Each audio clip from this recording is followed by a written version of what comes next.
Hello tout le monde, j'espère que vous allez bien. Moi je suis super contente de reprendre cette chaîne YouTube laissée à l'abandon depuis 2019. Donc on se retrouve sur cette chaîne pour parler de face painting.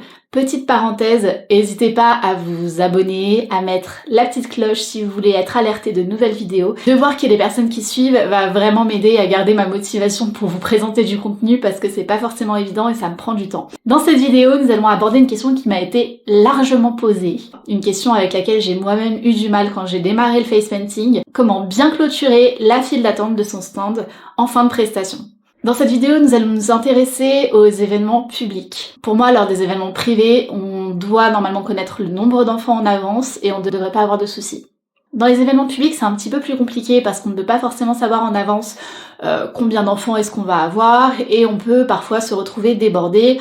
Au moment de fermer la file d'attente, c'est le drame, c'est les disputes entre parents, on termine une demi-heure en retard, on est la méchante maquilleuse qui refuse des enfants et ça franchement c'est pas super agréable. Donc nous allons voir ensemble comment éviter ce genre de problème et fermer son stand dans la paix et la sérénité. On peut décomposer ça en 3 étapes, donc on va voir avant la prestation, pendant la prestation et après la prestation. Vous allez être en contact avec des mairies, des agences événementielles ou bien le client directement. Donc ça peut être pour des centres commerciaux, pour des événements de mairie, de fêtes, de la ville, ce genre de choses. N'hésitez pas à échanger téléphoniquement avec la personne qui vous engage, à lui demander est-ce que c'est déjà une animation qu'ils ont mis en place, comment est-ce que ça s'est passé, est-ce qu'ils ont l'habitude de recevoir du monde sur ce type d'événement. Si jamais on vous répond que oui, il y a une forte affluence et que vous risquez d'avoir beaucoup de monde, n'hésitez pas à demander à ce qu'il y ait soit un agent de la mairie, soit un employé, je sais pas, du centre commercial, ou bien tout simplement une hôtesse qui puisse vous assister pendant l'événement. Donc le fait d'avoir une hôtesse vous permettra déjà d'avoir l'esprit uniquement concentré sur le maquillage.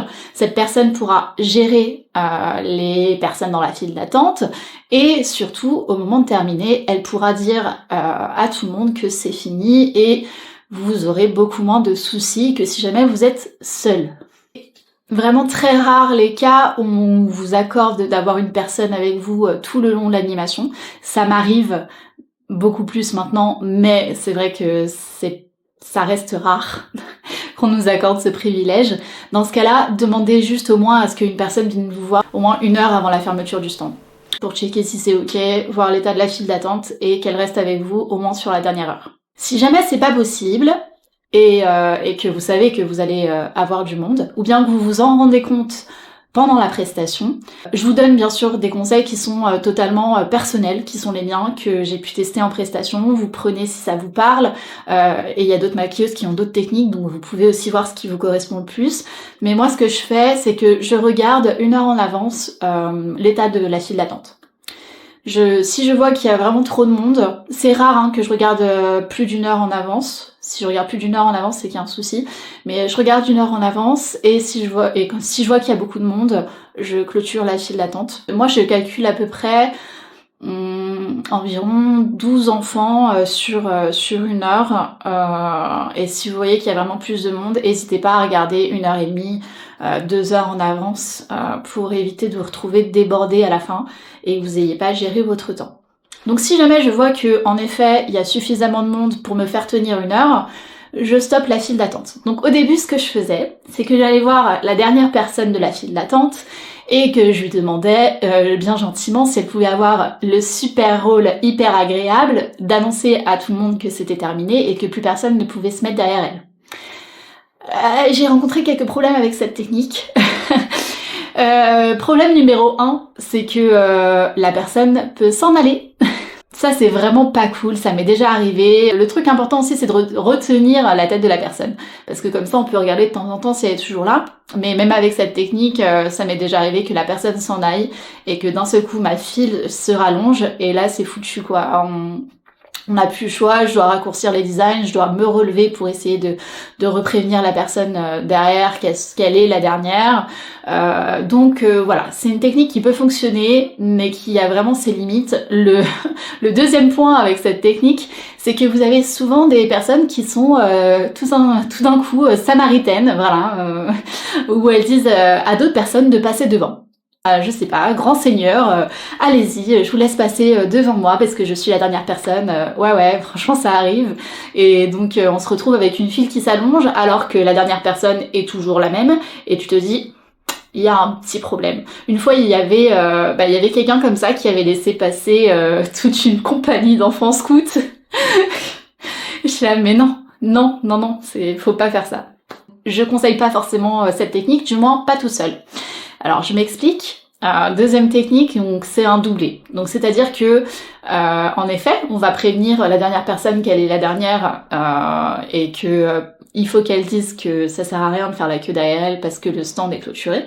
Du coup, je double l'action. Je prends un petit pot de peinture, un pinceau et je me balade dans la file d'attente et je mets un petit point rouge, comme ça on le voit bien, un petit point rouge sur la main de chaque enfant qui doit se faire maquiller. Donc parfois je passe et l'enfant est pas là, il est en train de jouer, c'est que le parent, donc dans ce cas-là je mets un point sur la main du parent.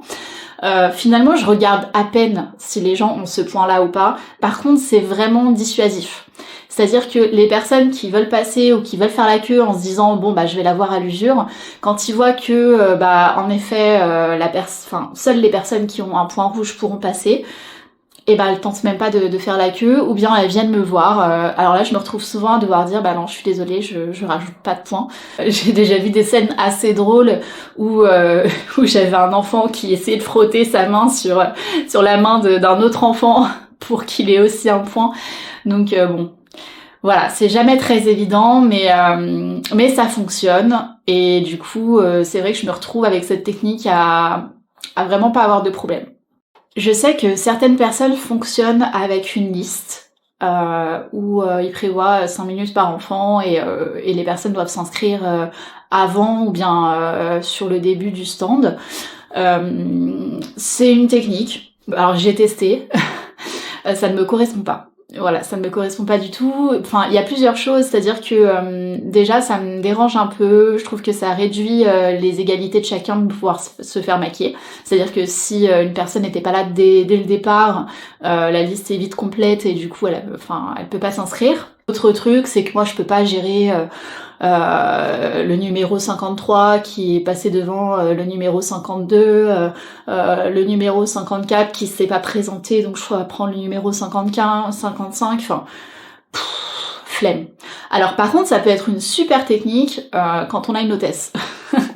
Voilà, s'il y a une hôtesse qui peut gérer ça et qui s'occupe de ça et qui s'occupe aussi des négociations, parce que vous avez forcément des négociations à ce moment-là où les parents ils arrivent « Ah non mais moi je savais pas qu'il fallait s'inscrire, etc. » Flemme. Vraiment, j'ai la flemme de gérer ça, donc c'est vrai que je préfère, j'ai testé, et je préfère vraiment la technique où je laisse les gens faire la queue. Parfois c'est pas cool, mais quand on veut réellement quelque chose, on attend. Et la technique du point sur la main pour pouvoir clôturer le stand. Donc vous avez fait cette technique, vous arrivez à la fin de votre énorme file, vous voyez la dernière personne comme un César, vraiment. Vous êtes une héroïne, vous vous apprêtez à ranger et là, forcément, vous avez des parents qui arrivent en last minute. Là, c'est un peu délicat parce que il y a deux types de personnes. Donc les personnes à qui vous dites désolé, je suis en train de ranger, c'est pas possible. Et c'est ok. Et puis il y a souvent les petites perles, petites perles rares, perles de Yoplait, qui arrivent et qui ne comprennent pas que vous avez terminé votre journée bien harassante, que vous venez de maquiller tout un tas d'enfants, vous étiez là déjà depuis le début de la journée et qui insistent lourdement, qui parfois deviennent agressifs. Donc là, il y a plusieurs façons de désamorcer la situation. Donc bien sûr, on réexplique les faits, c'est-à-dire que vous avez terminé, que les gens ont fait la queue déjà pendant 1 heure et que vous aviez clôturé la queue il y a 1 heure. Si la personne ne comprend toujours pas et qu'elle reste dans une démarche agressive, petite technique psychologique, je vous conseille de vous adresser à l'enfant. J'ai remarqué, c'est le parent qui insiste et qui ne comprend pas le sens du mot non. Et les parents et les enfants souvent arrivent à laisser passer la situation, c'est-à-dire qu'ils sont beaucoup plus capables d'entendre que vous avez fini que le parent. Donc vous pouvez vous mettre à la hauteur de l'enfant et lui dire « Je suis désolée, je te maquillerai la prochaine fois, mais tiens, pour te consoler, un petit peu de paillettes. » Voilà. Oubliez pas, vous êtes des fées. Donc dans des cas extrêmes, on sort les paillettes et ça fonctionne en général, tout le monde repart dans la joie et la bonne humeur. et ça permet de désamorcer une situation difficile. On va pas le faire à chaque enfant, bien sûr, mais c'est vrai que dans des cas où vous sentez que la situation est complexe, ça peut aider à ce que ça se termine bien. Parce que c'est franchement pas agréable de terminer un stand de maquillage sur un conflit et sur une personne qui est agressive, voire insultante, qui part en disant bah c'est la méchante maquilleuse. On connaît, franchement on connaît. Bon, il y en a assez. On va pas éduquer les gens, mais je pense qu'on peut essayer nous de se protéger et de désamorcer un petit peu les situations. Donc ça c'était pendant la prestation. Maintenant, troisième étape, après la prestation. Pour moi, il est primordial, quand vous allez avoir la personne qui gère l'événement au téléphone, d'être totalement transparent sur la façon dont s'est déroulée l'animation. C'est-à-dire que si vous avez morflé, que en effet il y avait énormément de monde, que la fin a été difficile à gérer, il faut pouvoir le dire, il faut pouvoir être transparent. Et il faut aussi que l'agence ou bien la mairie, etc. puisse ajuster pour une prochaine fois peut-être le nombre de maquilleuses. C'est-à-dire que si vous avez été autant en difficulté, vous n'étiez pas en nombre suffisant. Donc parfois le budget bloque, etc. Donc on demande d'avoir une assistance, une hôtesse ou quelque chose comme ça. La chose que je me refuse à faire catégoriquement, c'est de réduire mon temps de maquillage sur une prestation parce que on va venir vous dire bah il y a beaucoup de monde, il va falloir aller vite. Ça c'est non. Je vais réduire mon temps de maquillage quand moi-même je vois que mon temps j'ai pas trop géré, il reste du monde dans la file d'attente et que ça va me mettre en difficulté. Là j'avoue que je vais faire des maquillages un petit peu plus légers, etc.